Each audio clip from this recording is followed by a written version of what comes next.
Can I say how well you look? Oh, thank you. You look really well. My best friend's older brother was a hairdresser, and I loved him. He was just super cool. You know, he was like the David Beckham of Leyland. I feel like I've done like 20 degrees in psychology, you know, like... Business is hard. It really is hard. It's the hardest thing I've ever done. Even if it starts easy, it then gets hard. Yeah. Like, I've had to fire 2 partners. I can therapise anybody now, including myself. He pitched it to Boots. He said it's the best pitch they'd ever had. I was like, my God, we're away.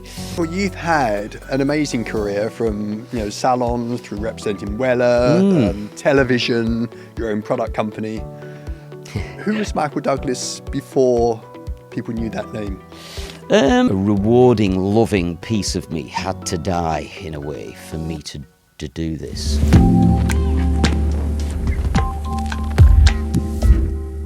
Welcome to Heads Together, Series 2. I'm Michael Van Clarke, and today we have a very special guest, Michael Douglas. Not that one. This one.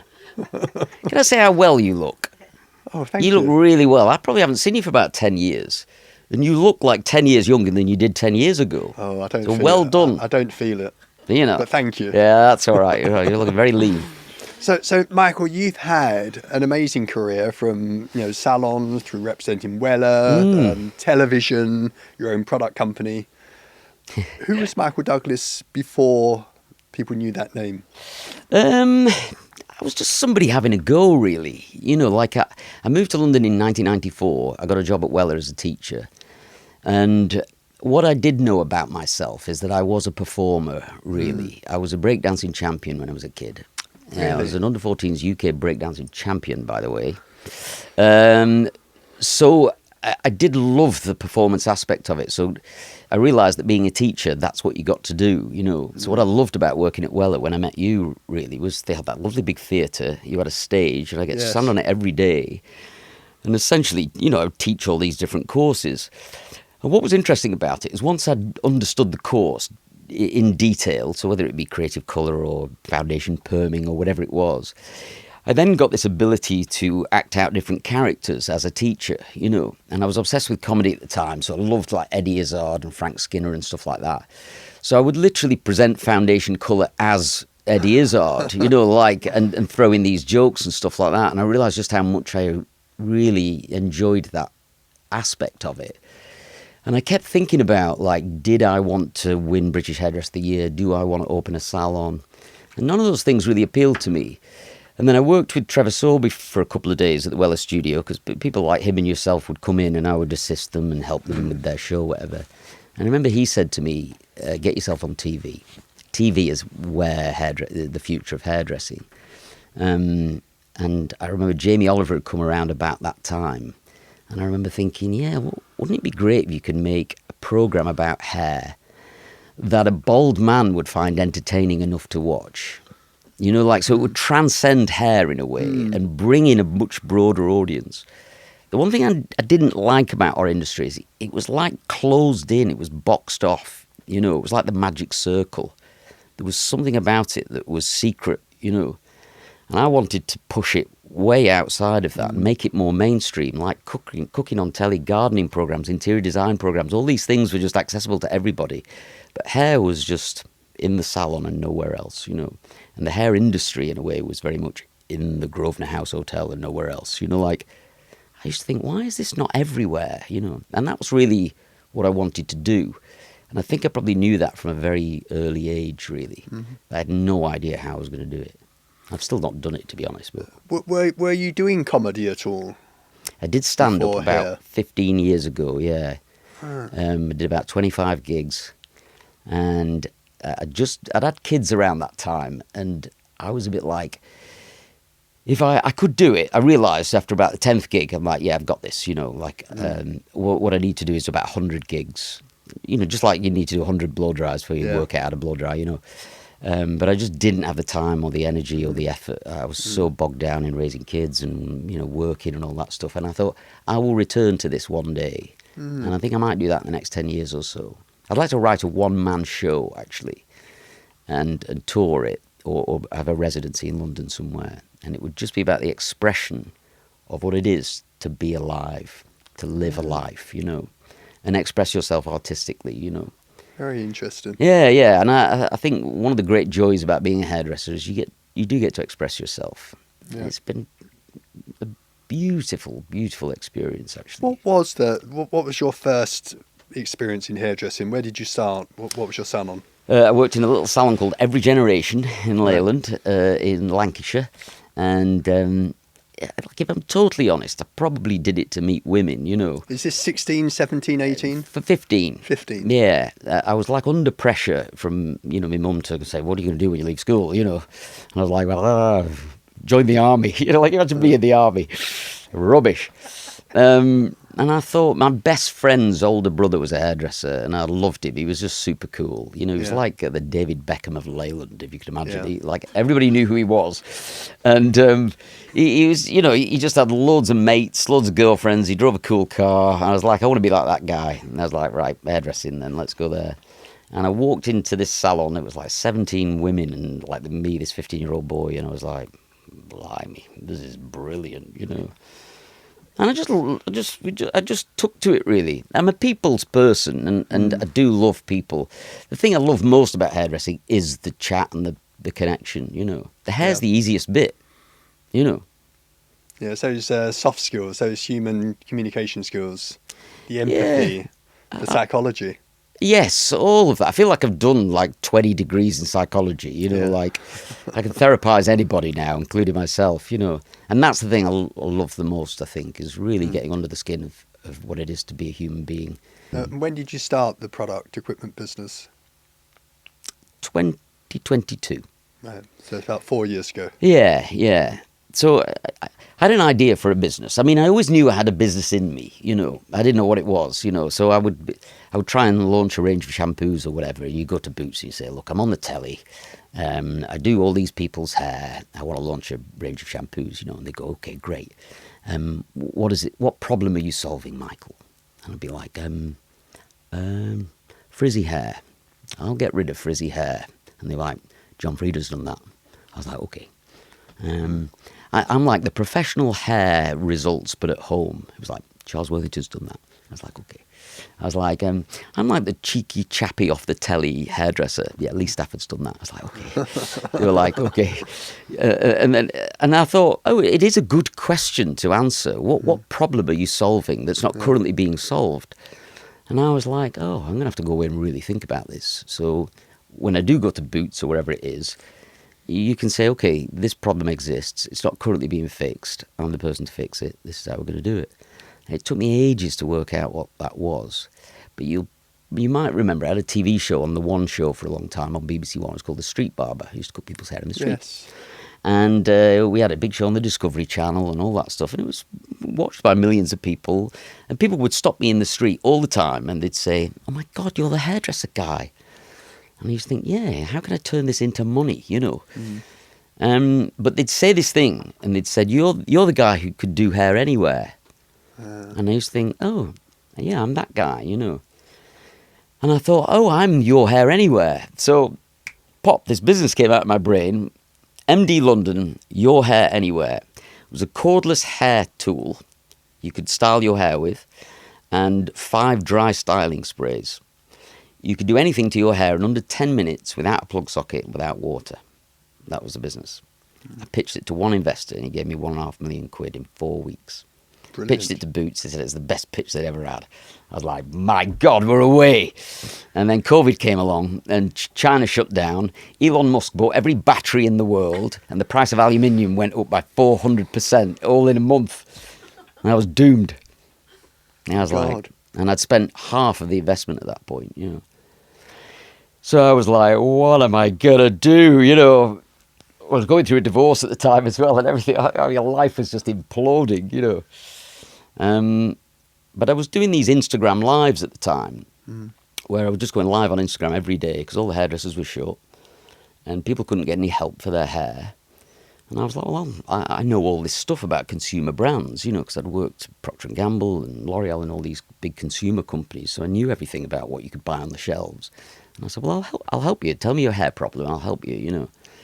So I started to do that. But it was like a national focus group every day for an hour with about 3,000 or 4,000 people telling you the problem they had they couldn't fix. And I thought, okay, I'll draw a business out of this, you know.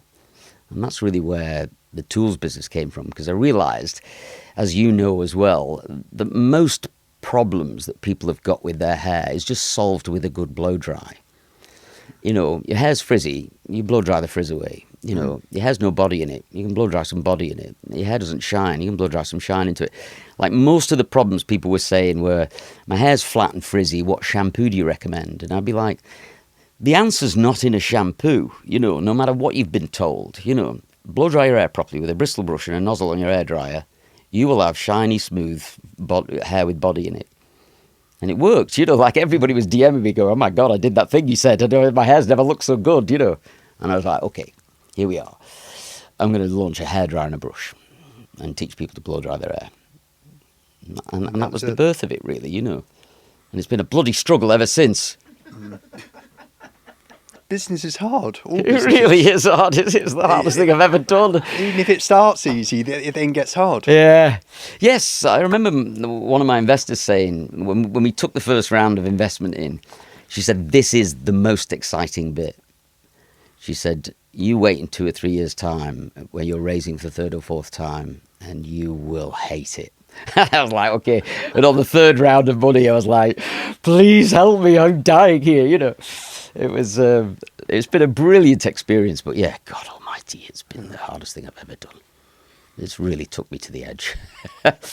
But we are now 3.5 years in, and we've been profitable now since November last year. And it's just incredible, the feeling of like all the graft and all the work and all the doubt and all the uncertainty and all of that stuff just clearing, and you feel like you've came through it, you know. So I'm having a beautiful experience at the moment. That's a great experience. But you're right, it's tough. Business is really tough. And you often think about art and commerce as these two separate things, you know. But for me, the business is a piece of art. You know, it is everything about me. You know, the colours of the bottles and the fonts and the fragrance and what I want the products to do, and then the way we communicate them and everything. You know, it's like a giant movie I'm assembling with loads of other collaborators and people that you employ and bring in, and people you try and entice to work with you, and all sorts of stuff.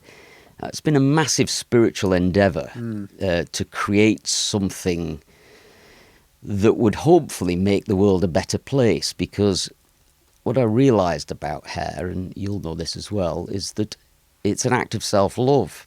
You know, people make themselves look nice so they can love themselves and have the feelings of feeling nice about who they are. And that is what I'm selling at the end of the day, is an act of self-love. And if more people did that, the world would be better and more loving as a result. And that's what I've got to offer, you know, from this like humble position of, yeah, I'm a hairdresser, so how could I change the world? You can do it, you know. You can encourage people to love themselves through an act of self-love, you know. And that's at the heart of me now, you know, and the business. I realise what it is. I'm not selling hairdryers, I'm selling love, you know. Yeah, very interesting. And in this recent journey, what do you think has been the toughest thing? Relationships with the people you work with and the people you get. Like I've had to fire 2 partners. You know, when I launched the business, I launched with 2 partners that basically told me they could do something, and it turned out they couldn't. But now I'm stuck with them, and what are you supposed to do, you know? And I think what I realised about myself is that I'm a very empathetic person. I've got too much empathy, really, and given half the chance, some people will abuse that empathy. And I had people really taking me for a ride, you know, not my partners necessarily, but other people you bring into the business. I see the best in everybody, and it's not always there, you know. And it's difficult in business. It's really difficult, and that's been the hardest thing for me, was to almost redevelop my personality to make it withstand making those tough decisions and being brutally honest about what is happening, and then having to say the unsayable, and then still go to work the following day and get on with it. It has been like an exorcism of the old me in order to do this, and it's meant changing my relationships with almost everybody, because I had to get rid of a piece of myself that has been a rewarding, loving piece of me had to die in a way for me to do this. And it was so painful and such a difficult thing to do. I didn't even know it was there, but that's probably been the hardest thing, was coming to terms with. There was a part of me that when I was a kid, it was a strength. And as I turned into an adult, it became a weakness. Yeah. And that weakness started being exploited in business, and it was a nice bit of me, and I had to kind of let go of it in a way. I'll return to it one day, but yeah, it's been hard, that. That's really really interesting way of expressing that, and I get that. Very deep. Yeah, well, I've thought about it a lot. I realise something is that in many ways, all you've got is the words you say and the words you use. You are the story you tell yourself you are. That's who you are. So you have to be careful what you say about yourself. So I think very carefully about the words I use to describe the experiences of life, or my job, or my relationships, or whatever. Because when you say them, they become real. They become true. So I've thought about these experiences a lot, and it's very helpful to articulate them properly, because it means they don't sit inside me anymore, and get them out. So it's turned a corner, this, hasn't it? Should we go back to hair? So let's move a bit less deep. In terms of your business now, it's very much about creating audiences. Yeah. And the channels can be effective, and then suddenly they're not. And you're constantly having to move your landscape to... Yeah. It's one of my favourite bits, actually, the content. I actually really like social media. I get such a bad rap. But there's something brilliant hidden away in it. If you can get into the right algorithm, it's full of brilliant information. Loads of great scientific knowledge, about physics and biology and nutrition and health and well-being and all that. It's all in there, and it's all free, and it's just coming at you all the time. So I try and make sure that I contribute to that pool of goodness, So when we make content, what I try and make sure is that there's a gift in it. Every piece of content we make, there is something in it for somebody to take away, a little learning. And it could be anything about the angle of the hairdryer. Look at the angle of this hairdryer. And look, if I move it this way, look how much frizz it creates. Look, if I push it this way, how much smoothness it creates. There's the answer, And you can see the gratitude come from people. It's like, oh my God, I've been pointing the hairdryer in the wrong direction. So I just love the idea of that you've got this platform. You're the producer, the presenter, and the broadcaster. And you can make anything you want. It's entirely up to you. So turn up for work, and I'll say to Andy, my content guy, and I'm like, I've had this great idea today to film this thing, let's do it. And we film it in the morning, put it out in the afternoon, and watch the results come in the evening, And that's a brilliant example of a creative expression, Yes. You have an idea, you turn it into reality, and then it does something, Tim Minchin described recently as art is content with intent. And I thought that was a really nice way to do it, is the content I make has an intention behind it, which is to help people get better looking hair. That's all it is, really. So I always try and make sure there's something in it for everybody. It's not just frivolous content. It's not like me eating a posh meal somewhere. It's like, oh, have you got the problem? Have you got this problem as well? Here's an answer to it, So, yeah, it's one of my favourite bits, and as I said earlier on, really, I am a performer, I think. I've realised that about myself. So I get a chance to perform and get this little thing out of me. And see the results almost immediately. And some of the most amazing things is how you do a brilliant piece of content, it does nothing. Yeah. You know, like nobody watches it. You know, 2 people comment and say, "I don't like your shirt." You know, like, what?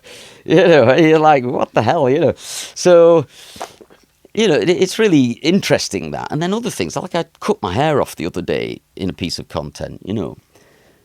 And I did it because I genuinely was feeling down. I was feeling really low. I don't really know why, you know, I was just fed up a bit, you know, I was just exhausted. And I looked at my hair, it was like down here, I looked bedraggled, you know. And I had my hair long to teach people how to blow dry their own hair. I realised the hair wasn't even mine, you know, it was theirs. And I just had to do this reclaiming of myself, you know. So I made this little bit about, like, I can't do this anymore, I'm afraid, you know. You have to chop my hair off and, like, reclaim Michael, you know. And we put that out, and it did 2 million views in 24 hours, you know. But you realise when you read the comments what it was for people is that there's millions of people out there that just feel like that and have no idea what to do about it. And all of a sudden everyone was like, I'm booking an appointment at the hairdressers, I'm booking an appointment, I can't wait, I'm going to do what you've just done, blah, blah, blah, you know. And I think, great, you know, that's exactly it. You know, you helped a lot of people realise something, that actually go and get your hair done. How much did she cut off? Oh, like it was probably here. Right, so... Yeah. So I lot. literally just grabbed it and was like, chop, chop, chop, chop. You know, like just dramatic effect with this camera, you know.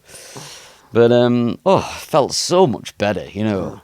You know, my TV career started in about 2001. I decided I want to be on the telly. A friend of mine took me to Budapest to a stag do, which was a bit saucy, to be honest, from what I remember. And in a Budapest bathhouse, I met a TV producer. We were both getting a big rub down by these big Russian fellas. And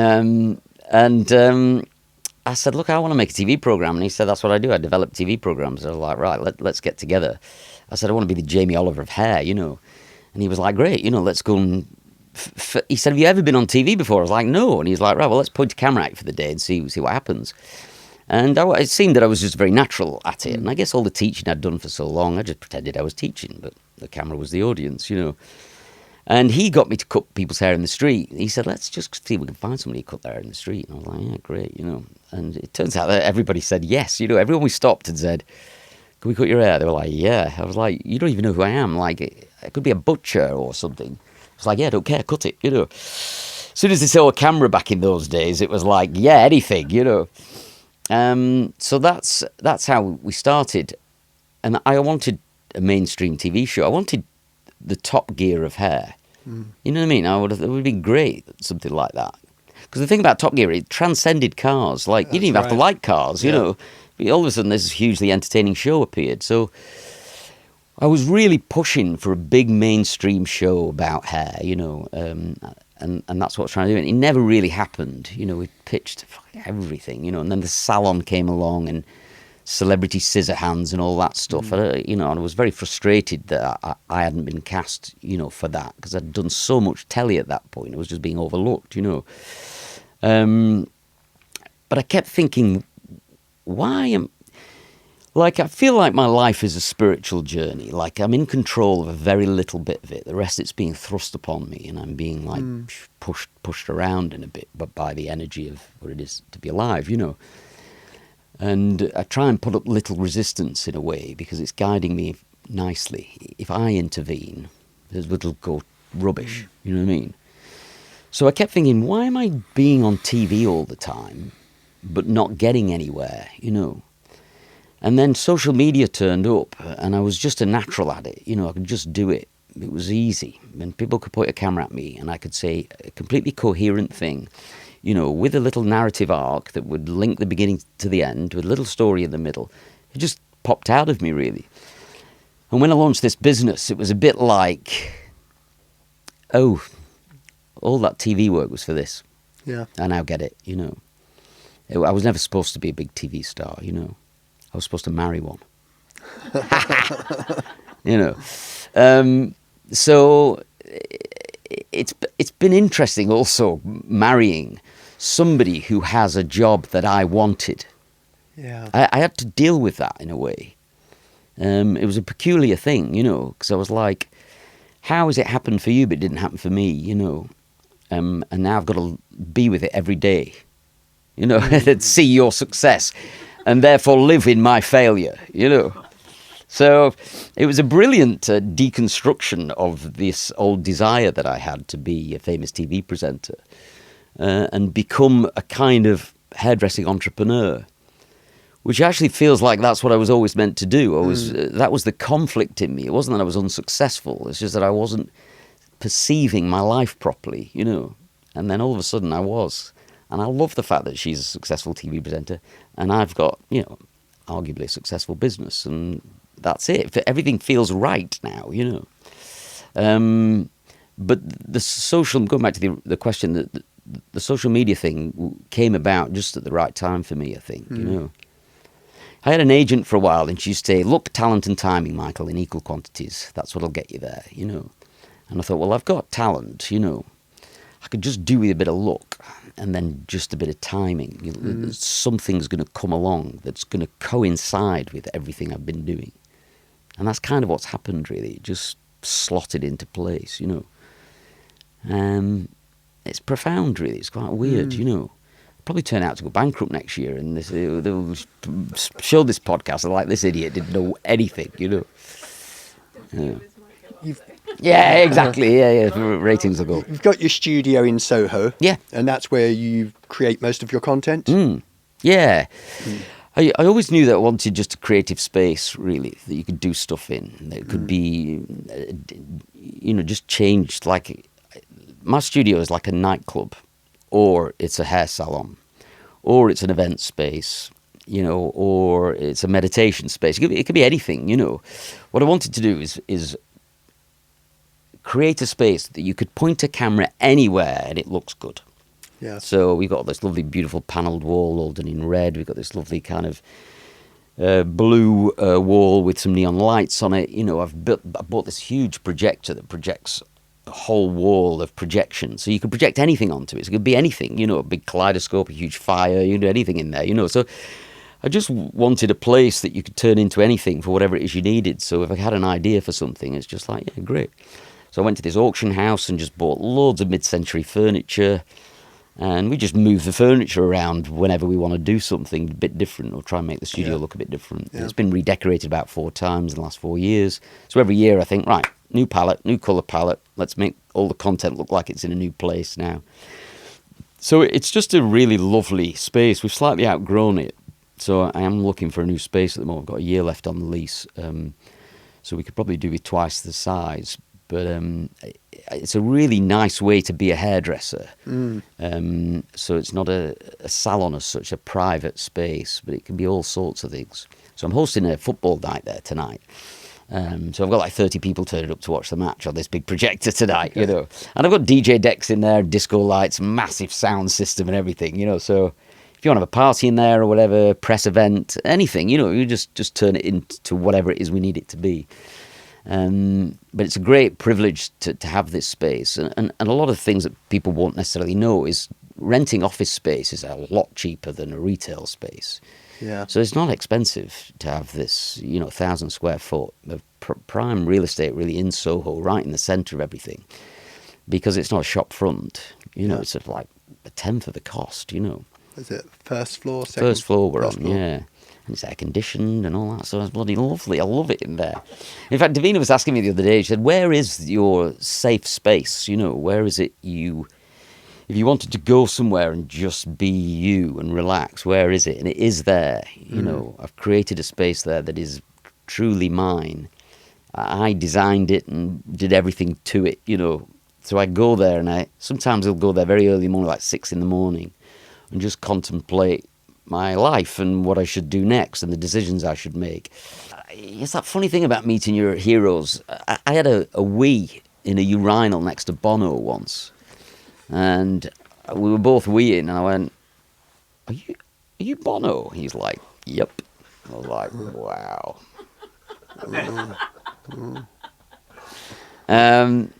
And then I've got to know Paul Weller a tiny bit. I became good friends with Martin Freeman, and he is a great friend of Paul Weller. So we'd go and see various gigs and stuff, and he'd say, "Come backstage and meet Paul." I'd be like, "Okay."